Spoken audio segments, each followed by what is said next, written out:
Un père survivaliste emmena sa petite fille lors d'une simple randonnée d'une journée à travers les Great Smoky Mountains et ne revint tout simplement jamais, s'évaporant dans la nature malgré ses décennies d'expertise en milieu sauvage. Pendant 5 ans, les montagnes gardèrent leur silence, tandis qu'une mère attendait des réponses qui ne vinrent jamais. Jusqu'à ce que 2 étudiants en géologie descendent en rappel dans une crevasse isolée et trouvent quelque chose portant l'indice unique qui allait tout changer. L'estampe bon marché d'hôtel, une impression délavée d'un ours noir, semblait narguer Akari Tanaka depuis le mur. Dehors, par la fenêtre de la petite chambre, juste au-delà des frontières du parc national des Great Smoky Mountains, le soleil avait déserté le ciel, laissant le crépuscule violet et brumeux d'une soirée de début octobre. Il était 15 minutes passées l'heure de retour convenue. Dans le monde qu'elle et son mari Kedo habitaient, un monde de mousquetons, de cartes topographiques et de planification méticuleuse, 15 minutes était une marge d'erreur acceptable. 60 minutes était un sujet d'inquiétude. 90 minutes était le point où le calme habituellement maîtrisé d'Akari, une compétence affûtée au fil d'années d'aventures partagées, commençait à s'effilocher comme une corde d'escalade usée. Son mari n'était pas seulement un passionné, il était un disciple de la nature sauvage. Kedo Tanaka se déplaçait en montagne avec une confiance tranquille qui frisait la révérence. Il pouvait lire un paysage comme un bibliothécaire lit un livre, comprenant son langage de schémas de vent, de traces d'animaux et de subtils changements de végétation. C'était l'homme qui emballait 3 façons différentes d'allumer un feu pour une simple randonnée d'une journée, qui enseignait des cours de survie le week-end, qui croyait que la nature ne faisait pas d'erreur, seuls les humains en faisaient. L'idée qu'ils se perdent simplement était presque inconcevable. C'est précisément pourquoi, alors que l'horloge sur la table de chevet passait 20h30, une angoisse froide et lourde commença à s'installer dans l'estomac d'Akari. Ce n'était pas une erreur de calcul. Quelque chose n'allait pas. Elle avait leur fille de 14 mois, Luna. La pensée fut une pulsation aiguë et douloureuse derrière ses yeux. L'expertise de Kedo était un bouclier, mais avec Luna, sa prudence aurait été amplifiée au décuple. Il aurait prévu du temps supplémentaire pour les changements de couche, pour les caprices inattendus d'un tout petit, pour la lenteur simple et délicieuse de montrer à sa fille un scarabée sur une feuille. Il aurait planifié leur randonnée d'une journée avec des marges de sécurité superposées. Il ne risquerait jamais, d'être surpris par la nuit avec son enfant. À 21h, l'angoisse se solidifia en action. Ses mains étaient fermes alors qu'elle composait le numéro du centre de répartition du parc national des Great Smoky Mountains.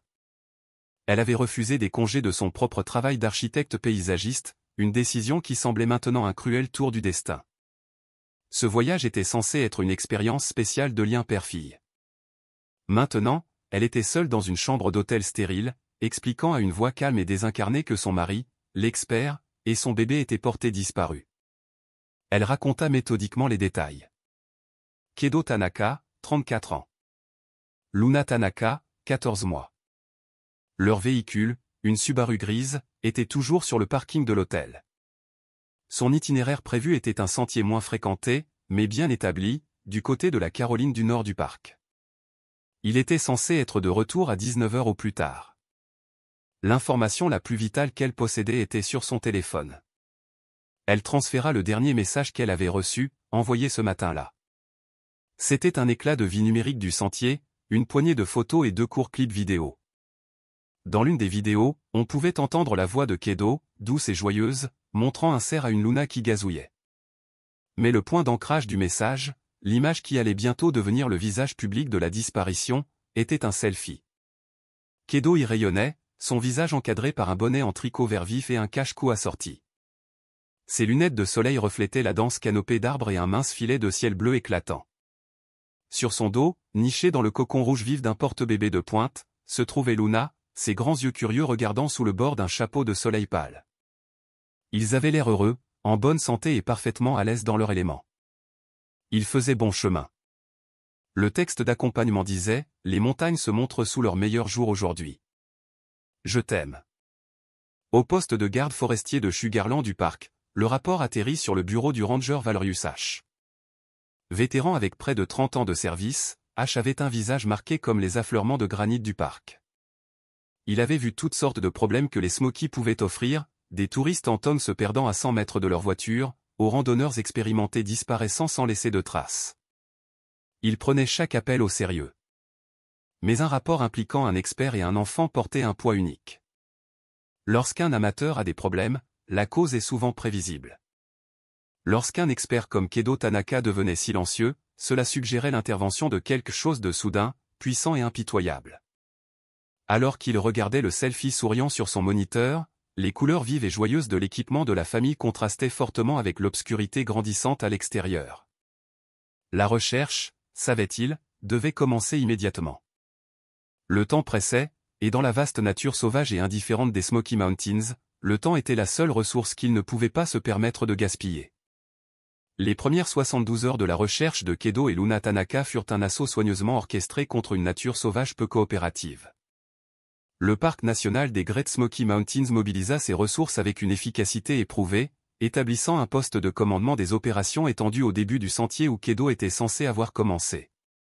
L'air bourdonnait du ronronnement des rotors d'un hélicoptère qui fendait l'air frais du matin, son motif de recherche un geste futile au-dessus d'une canopée si dense qu'elle ressemblait à un toit vert solide. Au sol, des équipes de rangers et de volontaires entraînés se déployèrent, leurs vestes aux couleurs vives disparaissant dans les bois en quelques secondes. Ils luttaient non seulement contre le terrain, mais contre la nature même des Smokies. Les montagnes sont un monde de verticalité et de tromperie. Les sentiers qui semblent simples sur une carte peuvent devenir des ascensions périlleuses sur des rochers glissants et couverts de mousse. Les ravins plongent sur des centaines de mètres, cachés par des forêts de rhododendrons, si enchevêtrés que les habitants les appellent des enfers. Le son ne voyage pas, il est avalé par l'immense coussin vert du feuillage, et un appel à l'aide pourrait ne pas porter à plus de 15 mètres. Les équipes de recherche se déplaçaient avec une lenteur méthodique, leurs yeux scannant chaque centimètre du sol à la recherche d'un signe, une branche cassée, une pièce d'équipement tombée, une empreinte de pas dans la boue. Ils ne trouvaient rien. Kedo Tanaka, un homme qui vivait et respirait cet environnement, avait disparu aussi complètement qu'une brume matinale. Au 4e jour, la recherche s'était amplifiée, attirant des ressources des comtés voisins et des groupes de recherche et sauvetage bénévoles de tout l'État. Ils quadrillèrent des kilomètres carrés de nature sauvage, s'enfonçant plus profondément dans l'arrière-pays. Mais l'absence de tout indice initial était profondément troublante pour le Ranger H. Ne pas trouver une personne était une chose. Ne trouver aucune trace de son passage en était une autre. Kedo, avec un tout petit, aurait laissé une trace. Des couches, des emballages de nourriture, les simples perturbations de son passage à travers les bois. L'absence de ces preuves était un mystère en soi, une question silencieuse et lancinante au cœur de la recherche. Puis, l'après-midi du 6e jour, vint une fissure d'espoir. Un bénévole, un ingénieur à la retraite nommé Marcus, travaillait sur un talus escarpé et boueux à environ 300 mètres du sentier supposé de Kedo. Son pied glissa, et alors qu'il s'agrippait à une racine pour se stabiliser, ses doigts brossèrent quelque chose de froid et métallique dans la terre. Il le déterra soigneusement.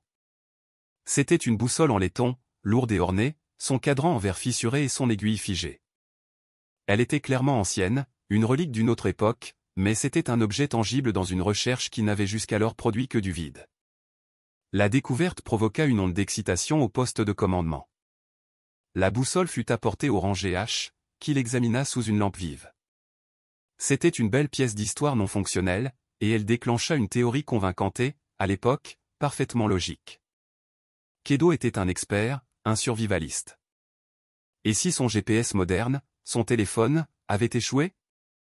C'était plausible. Dans les creux profonds des Smokies, les signaux satellites et cellulaires étaient notoirement peu fiables. Un expert comme Kedo aurait sans aucun doute une solution de secours. Et si cette solution de secours était cette boussole antique, peut-être un héritage familial qu'il portait pour la bonne chance? Et si, au moment de son besoin, il découvrait qu'elle était cassée? Cette théorie était séduisante car elle expliquait l'inexplicable, comment un maître des bois pouvait se perdre aussi désespérément. Ce n'était pas un échec de compétence, mais un échec d'équipement, un point de catastrophe spécifique et compréhensible. Le récit semblait juste. Il brossait un tableau de Kedo réalisant sa situation, prenant une décision désespérée de faire confiance à un instrument défectueux qu'il avait mené plus profondément dans la nature sauvage, loin de son chemin prévu, et dans l'oubli. Cet objet unique remodela l'ensemble de l'effort de recherche. Les quadrillages furent redessinés, l'attention se déplaçant du chemin prévu de Kedo vers l'arrière-pays vaste et impitoyable dans la direction indiquée par l'aiguille figée de la boussole. Pendant des semaines, les équipes parcoururent ce nouveau territoire, luttant contre le même terrain brutal, mais maintenant alimenté par une hypothèse spécifique, bien que défectueuse. Mais la nouvelle zone de recherche donna le même résultat que l'ancienne, rien. Finalement, un expert d'une société historique examina la boussole et conclut qu'elle datait probablement du début du XXe siècle, un artefact perdu sans lien avec le présent. La découverte qui avait donné tant d'espoir n'était qu'un autre fantôme dans les montagnes, une fausse piste qui avait consommé un temps et des ressources précieux. Alors que les semaines s'écoulèrent en mois, la recherche officielle fut inévitablement réduite. Le poste de commandement fut démantelé. Les volontaires rentrèrent chez eux, et les équipes de nouvelles nationales remballèrent leurs caméras. Et dans le vide d'information, un nouveau récit, plus cruel, commença à prendre forme. Cela commença sur les forums en ligne et dans les ragots locaux, un murmure qui devint une théorie plausible, quoique douloureuse. Kedo Tanaka était trop compétent pour se perdre, disait le raisonnement. Il connaissait trop bien les bois. Par conséquent, il ne s'était pas perdu du tout. Il avait disparu délibérément. L'idée qu'un expert survivaliste mette en scène une disparition pour échapper à sa vie et vivre en autarcie était une histoire aussi vieille que les montagnes elles-mêmes. Elle présentait Kedo non comme une victime, mais comme l'auteur d'une cruelle tromperie. Ce changement de récit fut un deuxième coup, plus personnel, pour Akari. Elle se retrouva non seulement en deuil de son mari et de son enfant disparu, mais aussi défendant le caractère de Kedo contre une vague de suspicion publique. Elle connaissait l'homme qu'elle avait épousé. C'était un père dévoué, un mari aimant. L'idée qu'il abandonnerait volontairement sa famille était une fiction qu'elle refusait d'envisager une seconde. Tandis que le monde passait à autre chose, la recherche d'Akari ne s'arrêta jamais. Elle utilisa ses économies pour engager des détectives privés qui réinterrogèrent des témoins et réexaminèrent les maigres preuves. Le week-end, elle se rendait elle-même au parc. Avec une carte étalée sur le capot de sa voiture, elle choisissait méthodiquement une section de sentier, souvent une que la recherche officielle avait déjà dégagée, et la parcourait à un rythme lent et délibéré. Elle ne cherchait plus son mari. Elle cherchait un signe, n'importe quelle petite chose qu'il aurait pu laisser derrière lui, un morceau de tissu déchiré de sa chemise, un emballage de la collation préférée de Luna. Elle se déplaçait dans les mêmes bois qui avaient englouti sa famille, sa veille tranquille et solitaire, un contraste frappant avec l'énorme opération ratée qui l'avait précédée. L'affaire se refroidit, classée sous le poids de 1000 autres incidents du parc, ne laissant que le silence des montagnes et l'espoir inébranlable et déchirant d'une femme qui refusait que ce soit le dernier mot. 5 ans, c'est long. C'est assez long pour que le chagrin se transforme d'une blessure aiguë et déchirante en une douleur sourde et permanente. Pour Akari Tanaka, ce fut une période marquée par des anniversaires silencieux et l'espoir s'estompant qui avait autrefois été un feu dévorant. Le parc national était passé à autre chose, le dossier de Kedo et Luna Tanaka se couvrant d'une fine couche de poussière dans un bureau d'archives. Dans la conscience publique, ils étaient devenus une partie du folklore appalachien, une autre histoire de fantômes murmurés autour des feux de camp. La théorie dominante restait celle d'une disparition délibérée, un récit qui s'était, avec le temps, solidifié en fait accepté pour la plupart. Les montagnes avaient repris les leurs, comme toujours. Puis vint le 1er août 2023. Loin de tout sentier désigné, dans une section éloignée et de haute altitude du parc connu pour ses dômes de granit monolithique et son terrain dangereux, deux silhouettes faisaient méticuleusement leur chemin à travers un vaste champ de blocs rocheux. Ce n'étaient pas des randonneurs au sens traditionnel. Ben Carter et Sarah Jenkins étaient des étudiants en géologie de l'Université du Tennessee, passant leur été grâce à une subvention de recherche pour cartographier les schémas d'érosion du granit. Leur travail les obligeait à aller là où d'autres n'allaient pas, à se faufiler dans des fissures et à descendre en rappel des parois rocheuses abruptes, leur monde étant celui des pieds à coulisses, des sacs d'échantillons et des marteaux de géologues. Ce fut Sarah qui le vit la première. Perchée sur une haute corniche pour obtenir un meilleur point de vue pour une photographie, elle scannait le fouillis complexe de roches en contrebas. Ses yeux, entraînés à remarquer de subtiles variations de couleurs et de textures, furent attirés par un éclair de quelque chose d'anormal. Au plus profond d'une étroite fissure ombragée entre deux rochers colossaux, il y avait une tache de rouge vif et insistant. C'était une couleur qui n'avait simplement pas sa place dans cette palette de pierres grises, de lichen vert et de terre brune. « Ben, tu vois ça » appela-t-elle. Pointant là-bas dans cette crevasse, on dirait un morceau de déchet. Ben protégea ses yeux et suivit son doigt. De leur angle, ce n'était qu'un mince filet de couleur. Probablement une veste de pluie déchirée ou quelque chose comme ça, répondit-il, se concentrant sur l'enregistrement d'une coordonnée GPS. Laisse tomber. On manque de lumière. Mais Sarah ne pouvait pas s'en débarrasser. Il y avait quelque chose dans la position de l'objet qui semblait délibéré, intentionnel. Il n'était pas accroché à une branche ou posé lâchement à la surface. Il était coincé comme s'il avait été enfoncé profondément dans la roche. Au-delà du simple principe de ne laisser aucune trace, une puissante curiosité s'empara d'elle. C'étaient des géologues. Leur profession était de découvrir ce qui était caché. Ils décidèrent d'enquêter.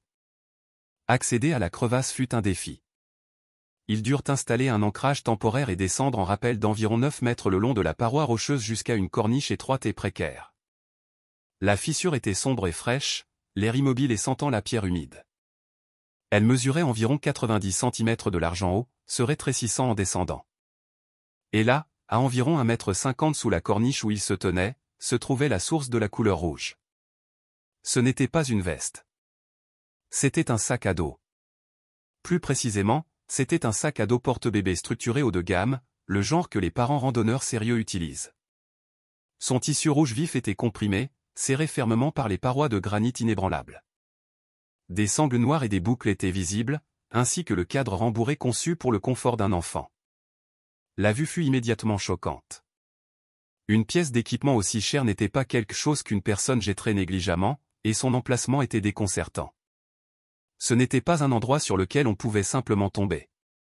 Pour arriver ici, il fallait des cordes, de l'équipement et une raison spécifique de se trouver dans l'une des zones les plus inaccessibles du parc.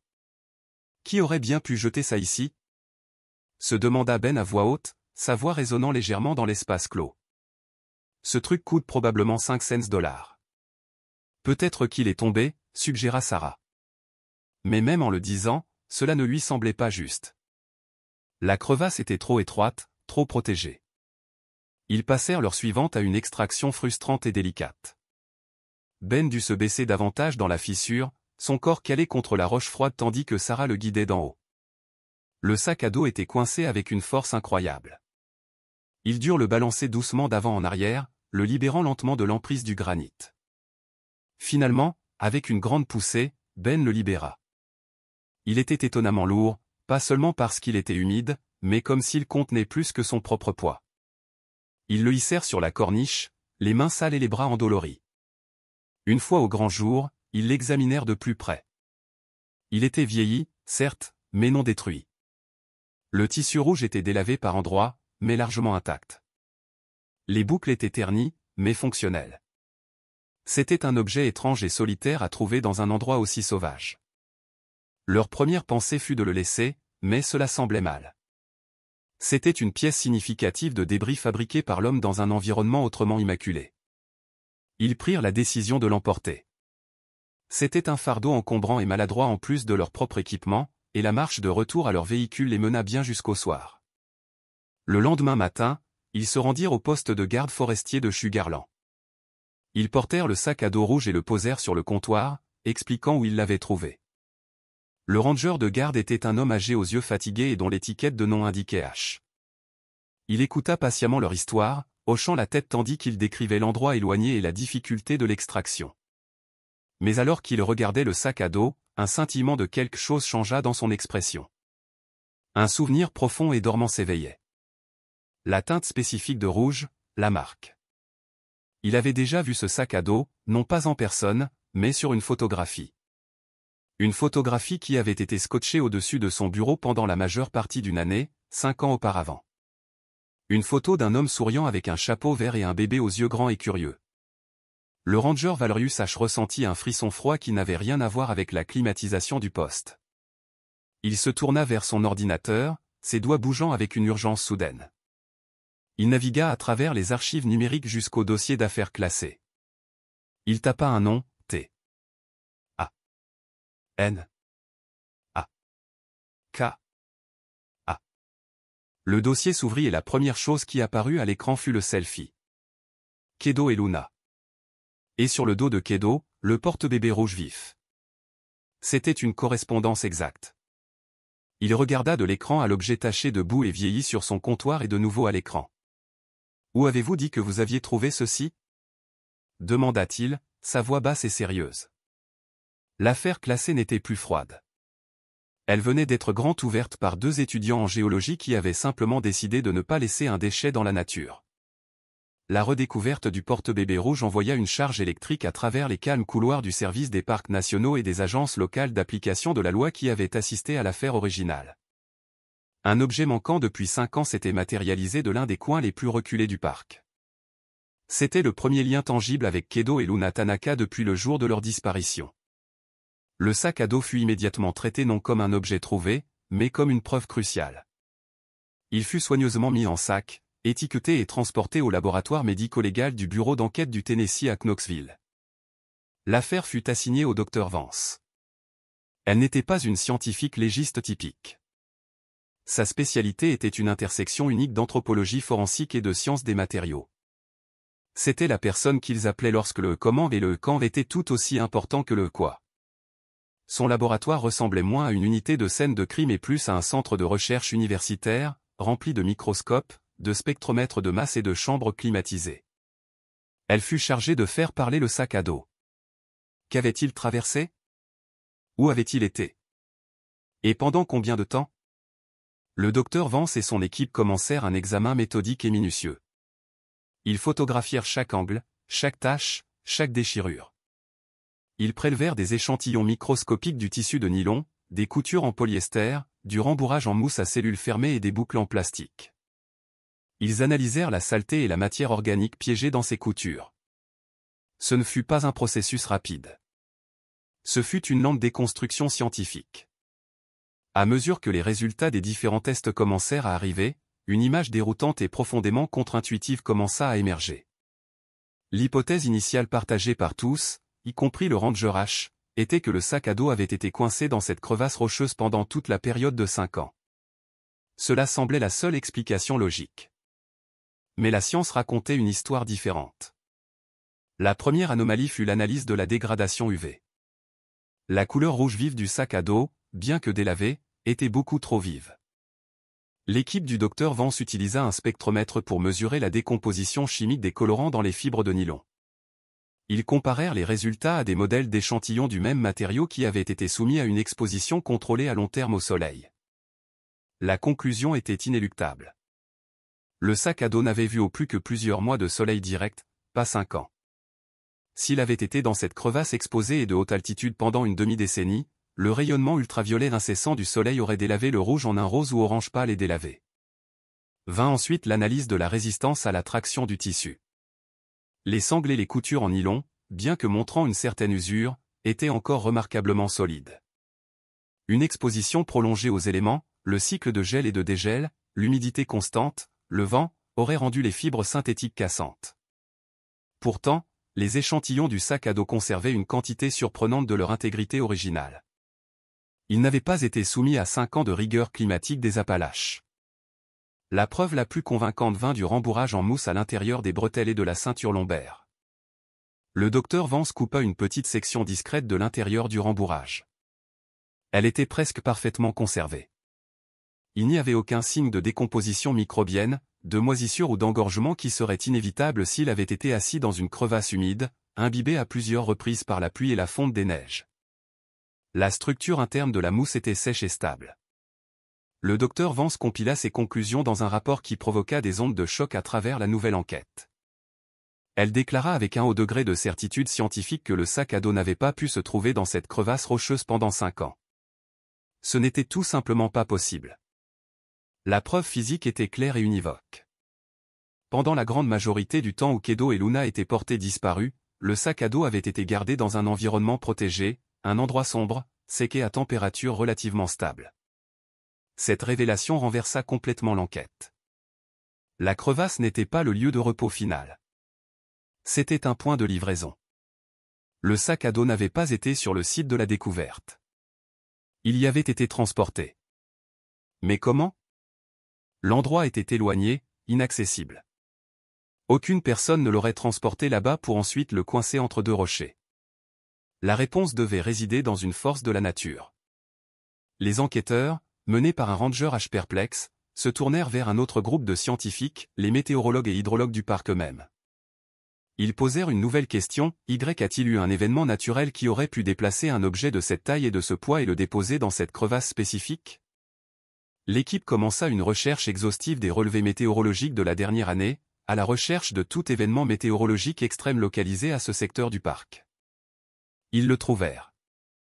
4 mois avant la découverte du sac à dos, fin mars 2023, un orage massif et lent s'était immobilisé au-dessus des hauts sommets. L'orage avait déclenché un déluge, un événement pluvieux unique en une génération qui avait laissé tomber près de 20 cm de pluie en seulement 3 heures. Les registres du parc étaient remplis de rapports sur les conséquences, sentiers emportés, passerelles détruites et preuves de puissantes crues éclairs dans des zones normalement sèches.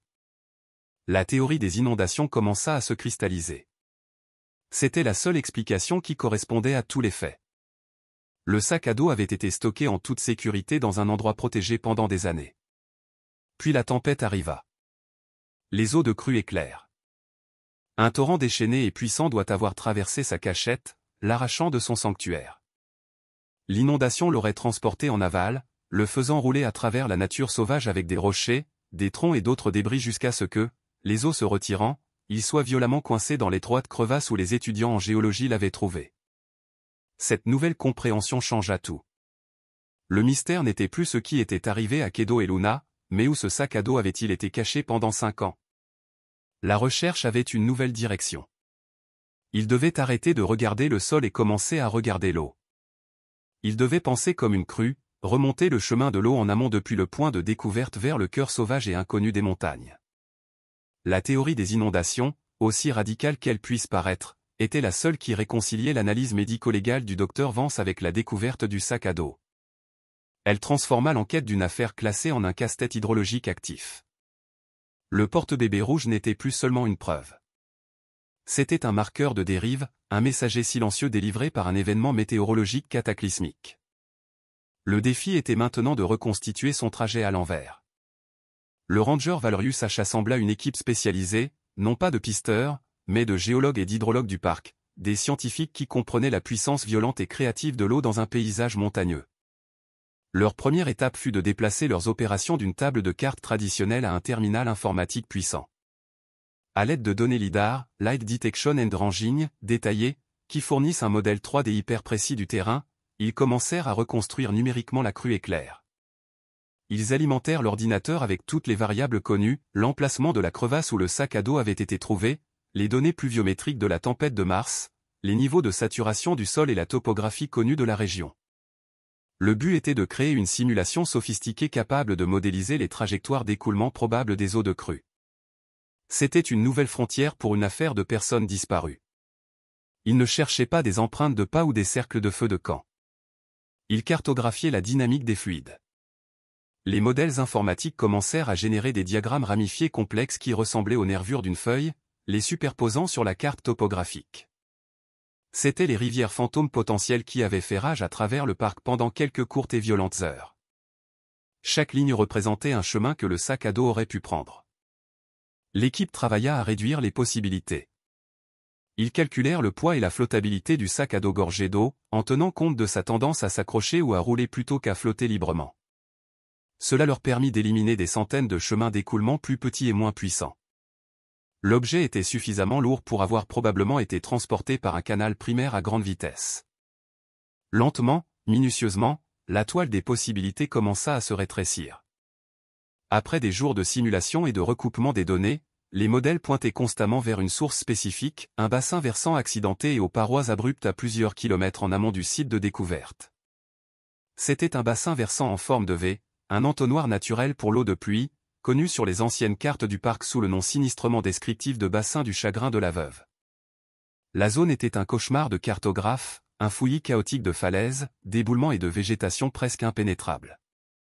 Le Ranger H sentit un nœud se serrer dans son estomac en regardant la zone ciblée sur la carte. Le bassin du chagrin de la veuve avait été à la périphérie la plus éloignée de la grille de recherche originale en 2018. Il était si loin du sentier prévu de Kedo, et le terrain était si notoirement difficile, qu'il avait été jugé une zone de recherche improbable. Une équipe avait effectué un survol rapide en hélicoptère, mais ils n'avaient rien vu, et les équipes au sol n'y avaient jamais été envoyées. La probabilité que Kedo, un randonneur expert avec un enfant, se retrouve dans un endroit aussi éprouvant et reculé, avait semblé astronomiquement faible. Mais l'eau ne mentait pas. Le chemin de la crue était une conclusion scientifique claire et indéniable. L'objectif de toute l'opération changea avec une intensité soudaine et palpable. C'était leur chance. C'était peut-être leur dernière chance. Le Ranger H commença à assembler une nouvelle équipe au sol, mais cette équipe était différente de l'effort bénévole à grande échelle d'il y a 5 ans. Il sélectionna à la main un petit groupe des spécialistes les plus élites du parc, un expert en escalade technique, un ambulancier de la nature sauvage et une poignée de rangers expérimentés du Grand Fond qui étaient aussi à l'aise sur une paroi rocheuse verticale que sur un chemin pavé. Leur mission fut redéfinie. Ils ne cherchaient plus une personne dans une zone générale. Ils cherchaient un type de lieu spécifique au sein d'une zone scientifiquement définie. Leur nouvel objectif principal, comme H le leur expliqua, était de localiser la cachette d'origine du sac à dos. Pensez comme un survivant, leur dit-il, sa voix grave.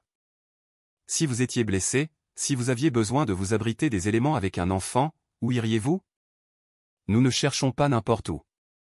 Nous cherchons un abri, une grotte, un surplomb profond, un abri rocheux protégé, un endroit sombre et sec. Armés des nouvelles cartes hydrologiques et d'un sens renouvelé, bien que sombre, de leur mission, l'équipe se prépara à s'aventurer de nouveau dans les Smokies. Ils se dirigeaient vers le bassin du Chagrin de la Veuve, une zone que l'enquête originale avait écartée, pour suivre le fantôme d'une crue jusqu'à sa source. Ils cherchaient l'endroit où le sac à dos rouge avait attendu en silence pendant 5 longues années. L'entrée dans le bassin du Chagrin de la Veuve fut ardue. Il n'y avait pas de sentier ici, pas même de faibles sentiers de gibier. L'équipe se déplaçait dans un monde qui semblait activement hostile au passage humain. Ils grimpaient sur d'énormes rochers glissants couverts de mousse ancienne, pénétraient à travers des fourrés claustrophobes de lauriers des montagnes et descendaient en rappel de courtes falaises abruptes dans des lits de ruisseaux obstrués par des débris. Chaque mètre de progression était mérité. L'air était épais de l'odeur de la terre humide et des feuilles en décomposition, un parfum primitif intouché par le temps. Les cartes hydrologiques guidaient leur direction générale, les maintenant dans le canal de drainage principal de la crue. Mais le micro-terrain exigeait une improvisation constante. Ils concentrèrent leurs recherches sur les formations rocheuses bordant le bassin. Ils cherchaient les caractéristiques géologiques spécifiques qui pourraient offrir un refuge, des grottes de solutions creusées par l'eau, des recoins profonds sous des rochers tombés et des corniches protégées par des surplombs naturels. Pendant 2 jours, ils ne trouvèrent rien. Ils explorèrent une douzaine d'alcôves peu profondes et de petites grottes, mais tout était humide, exposé ou ne montrait aucun signe d'habitation humaine. L'optimisme qui avait alimenté le début de la mission commença à s'estomper sous le coup physique et mental de la recherche. Le 3e jour, l'équipe travaillait le long de la base d'une paroi de falaise de granit verticale de 30 mètres. Un rideau de rhododendrons noueux et anciens, épais comme un mur, poussait contre la roche. C'était le genre de caractéristique que la plupart passeraient sans s'arrêter, supposant que c'était une végétation solide. Mais l'un des jeunes rangers, un homme nommé Léo, avait l'œil d'un alpiniste pour les subtiles variations de la roche derrière la verdure. Il crut voir une ombre, une tache d'obscurité plus profonde derrière les feuilles qui ne semblaient pas normales. « Attendez » appela-t-il, en pointant du doigt. « Il y a quelque chose là derrière. » Il leur fallut 10 minutes à 2, avec des machettes, pour frayer un chemin étroit à travers le fouillis dense et ligneux de rhododendrons. En coupant les dernières branches, ils le révélèrent. Une ouverture sombre et étroite dans la paroi de la falaise, d'environ 1,20 m de haut. C'était un véritable abri sous roche, une fissure horizontale dans le granit, son entrée presque parfaitement dissimulée par la végétation dense. Le sol de l'abri était à environ 1,50 m au-dessus du fond du bassin sur une corniche naturelle. Il était sec. Le Ranger H ressentit une montée d'adrénaline. C'était le bon genre d'endroit. Il fut le premier à se hisser sur la corniche et à jeter un œil à l'intérieur. L'abri n'était pas profond, peut-être 4,50 m de l'avant à l'arrière et environ 6 mètres de large. L'air à l'intérieur était frais et immobile. Alors que ses yeux s'adaptaient à la faible lumière filtrant à travers l'ouverture, il le vit. Dans le coin le plus éloigné de l'abri, disposé d'une manière indubitablement humaine, se trouvaient les restes squelettiques d'un homme adulte. La scène était sombre et étrangement paisible. Le squelette était en grande partie intact, positionné sur le côté comme s'il dormait. Il n'y avait aucun signe de lutte, seulement une profonde immobilité. Un examen rapide et respectueux par l'ambulancier de l'équipe révéla des fractures catastrophiques du fémur droit et du bassin, des blessures compatibles avec une chute d'une hauteur significative. L'histoire commença à se raconter. Kedo était probablement tombé du sommet de la falaise, avait survécu, et avec ses dernières réserves de force et d'expertise, s'était glissé dans cet abri caché pour échapper aux éléments. Il avait finalement succombé à ses blessures.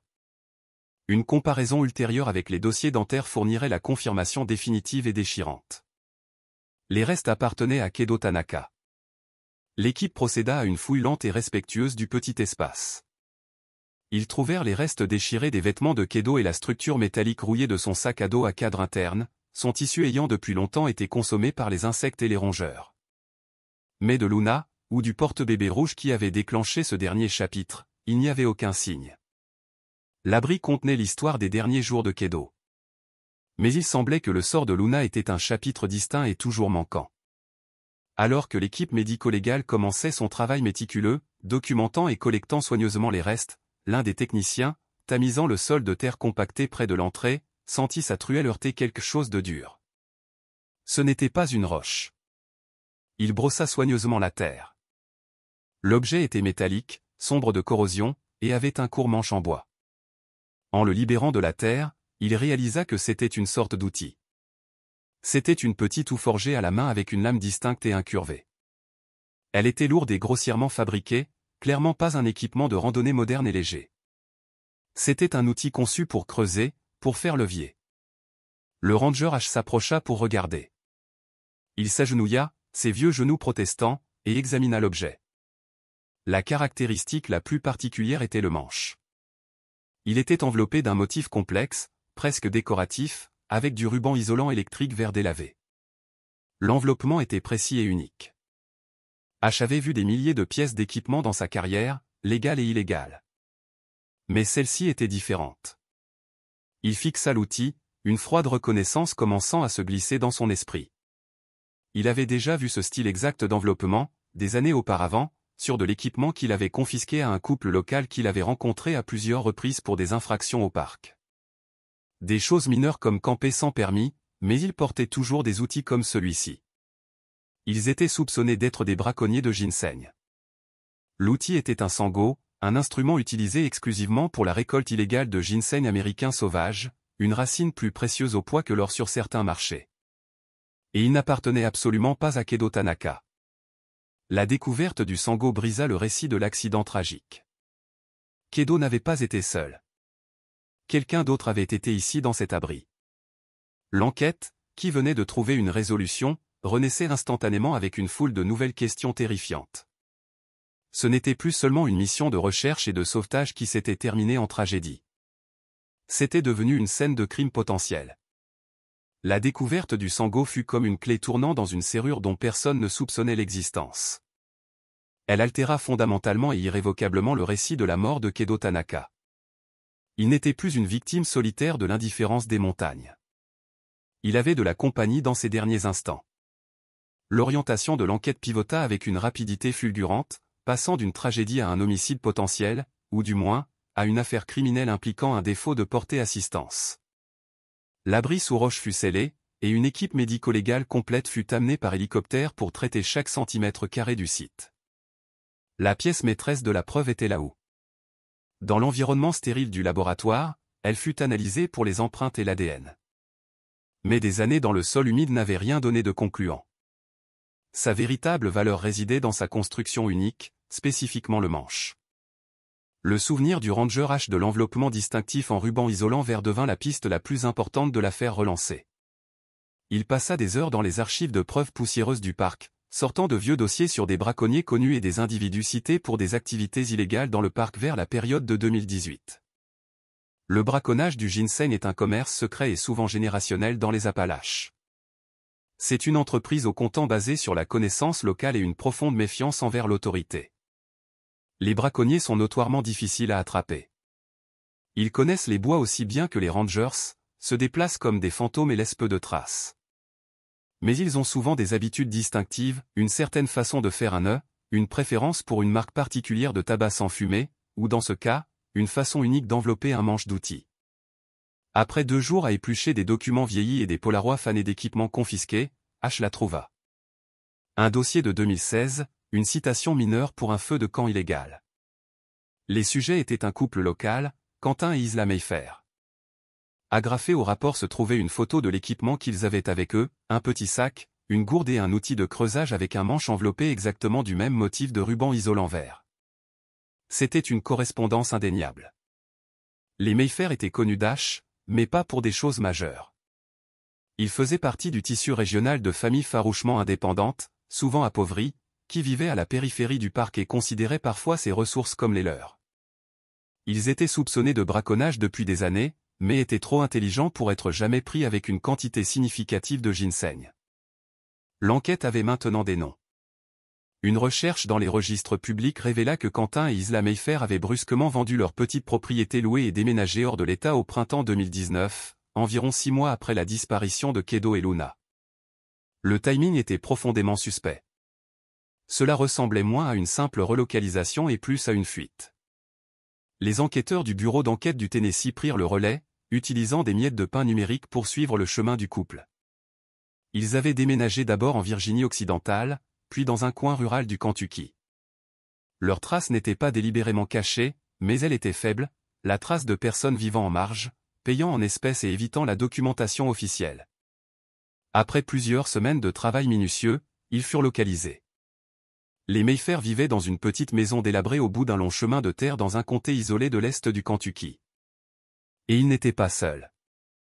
Des voisins rapportèrent que le couple avait une fille tranquille et timide, âgée d'environ 6 ans. Ils étaient connus pour être intensément, presque obsessionnellement protecteurs d'elle. L'existence de l'enfant envoya une vague de spéculations tendues, presque insupportables, à travers l'équipe d'enquête. L'âge correspondait. Était-ce possible? Était-il possible que Luna Tanaka ne soit pas morte, mais ait vécu avec ce couple pendant 5 ans? La situation était maintenant extraordinairement délicate. Si l'enfant était Luna, une approche lourde et agressive pourrait être catastrophique pour elle. Elle n'aurait aucun souvenir de Kedo ou d'Akari. Les Mayfair étaient, à toutes fins utiles, les seuls parents qu'elle ait jamais connus. Une séparation soudaine et violente pourrait infliger un nouveau et profond traumatisme. Un plan fut soigneusement formulé. Ce serait une approche douce. Une petite équipe d'enquêteurs, y compris le ranger H, dont le visage familier et buriné pourrait être moins intimidant que celui d'un détective de ville, se rendrait au Kentucky. Ils n'iraient pas avec des sirènes et un mandat. Ils iraient avec une question. Ils frapperaient à la porte, présenteraient les faits tels qu'ils les connaissaient, et verraient comment les Mayfair réagiraient. La pièce maîtresse de leur stratégie n'était pas une arme ou un mandat, mais un seul objet scellé dans un sac de preuves, le sango forgé à la main avec son manche distinctif enveloppé de ruban vert. Ils misaient sur l'espoir que la vue de ce fantôme de leur passé suffirait à briser 5 ans de silence. Le trajet vers l'est du Kentucky fut une affaire tranquille et tendue. Le paysage passa des sommets escarpés des Smokies aux collines douces et usées du pays du charbon. La maison était exactement comme les registres l'avaient décrite, une petite structure en planches blanches au bout d'un chemin de terre défoncé, entourée de bois sauvages. Quelques jouets rouillés étaient éparpillés dans la cour envahie par la végétation. Alors que la voiture banalisée de l'enquêteur s'arrêtait, un fin rideau tressaillit dans une fenêtre avant. Le ranger H, flanqué de 2 agents du TBI en civil, monta les marches en bois qui grinçaient et frappa à la porte. Après un long moment, la porte s'ouvrit de quelques centimètres, retenue par une chaîne. Le visage d'un homme apparut dans l'interstice. C'était Quentin Mayfair. Il était plus mince que dans les souvenirs d'Ash, son visage marqué d'un air permanent de suspicion lasse. « On n'achète rien, dit Quentin, sa voix monocorde. « On ne vend rien, répondit calmement l'un des agents. Nous sommes ici pour parler d'un incident survenu dans le parc national des Great Smoky Mountains en octobre 2018. Le scintillement de la peur dans les yeux de Quentin était indubitable. Je ne sais pas de quoi vous parlez. Nous n'y sommes pas allés depuis des années. Il essaya de fermer la porte, mais l'agent posa sa main à plat contre elle, sans la forcer, mais la retenant. De l'intérieur de la maison, une voix de femme appela, perçante d'anxiété. « Quentin, c'est qui » Isla Mayfair apparut derrière son mari. Elle semblait plus âgée que son âge, son visage pâle et tiré. C'est alors que le second agent souleva lentement et délibérément le sac de preuves transparent qu'il tenait. À l'intérieur, reposant sur un fond blanc stérile, se trouvait le sango.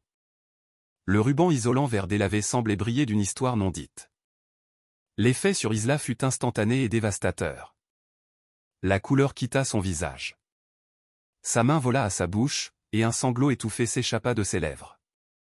Le mur de déni soigneusement construit derrière lequel elle et son mari avaient vécu pendant 5 ans s'effondra en poussière à ce seul instant. La posture défiante de Quentin s'effondra en voyant la réaction de sa femme. Il déverrouilla la chaîne et trébucha en arrière dans le salon. H et les agents entrèrent. La maison était sommairement meublée mais propre. Une petite fille aux cheveux foncés et aux yeux grands et solennels jeta un coup d'œil derrière une porte avant d'être doucement repoussée par Isla. Ce fut Isla qui parla la première, sa voix un torrent de mots retenus pendant une demi-décennie. À travers des sanglots déchirants, elle confessa toute l'histoire. Ils avaient été dans le bassin ce jour-là, creusant pour le ginseng, une bonne prise qu'ils espéraient pour passer l'hiver. Ils étaient en train de faire leur bagage pour partir quand ils entendirent un cri. Pas un animal, mais un humain. Ils suivirent le son et trouvèrent Kedo au pied de la falaise, sa jambe tordue à un angle impossible, son visage cendré de choc et de douleur.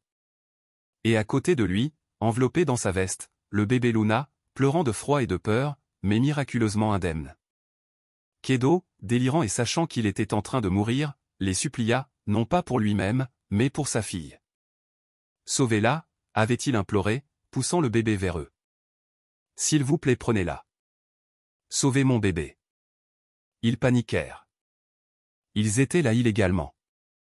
Ils étaient terrifiés d'être impliqués dans sa mort, d'être envoyés en prison. Dans un moment de raisonnement désespéré et imparfait, ils firent un choix. Ils prirent l'enfant. Ils prirent le porte-bébé rouge, qui contenait des couches et du lait maternisé. Ils laissèrent Kedo avec leur bouteille d'eau et s'enfuirent, grimpant hors du bassin dans une terreur aveugle.